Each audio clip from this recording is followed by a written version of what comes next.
Hi YouTube, and this is JTrain997, and about this time with my review of the NECA Borderlands Claptrap figure. Now, get a good look at him here in the packaging.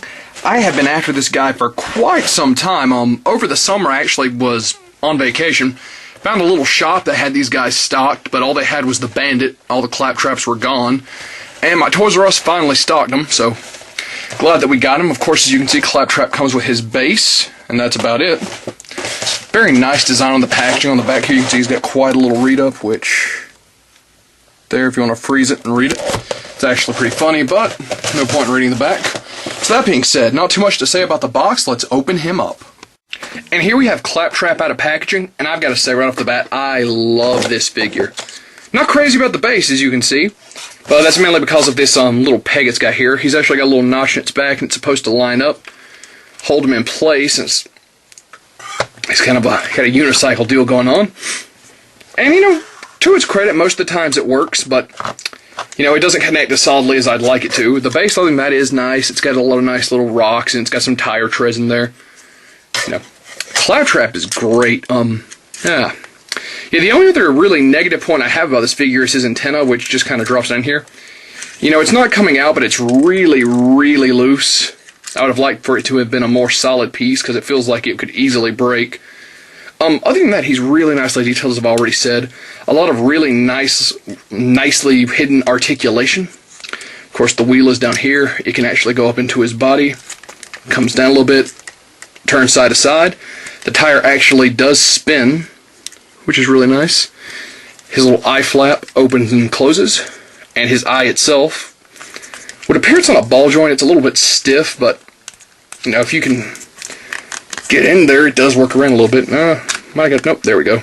It's freeing up as I move it. Over here, the panels on the arms do go all the way up. The arms themselves are on a ball joint. They do feel very fragile being so thin, so be careful. Can do a full 360. Go out and up.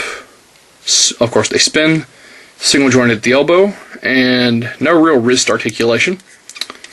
Flat back down. And that appears to be about it as far as the articulation on Claptrap.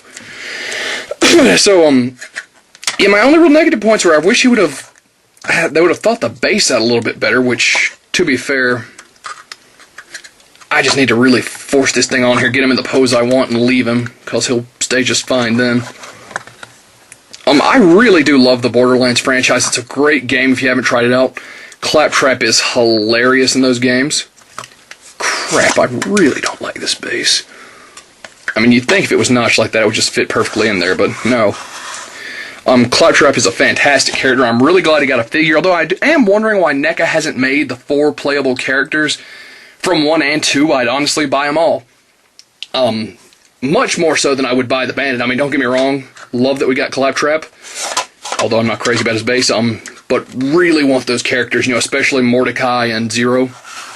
So that being said, if you're a Borderlands fan, you've got to get this guy if you haven't already. He was $15 at my local Toys R Us, which I think is a steal for a figure with this much detail. His articulation, there's not that many points, but the ones that are there are very nice and very well hidden. In a million years, I didn't think they would have given the eye movement, let alone put the little flap on the top of his head. Not crazy about the antenna, not crazy about his little peg on his base, but that's easily fixable. And that being said, this is JTrain997, and I'll see you soon, YouTube.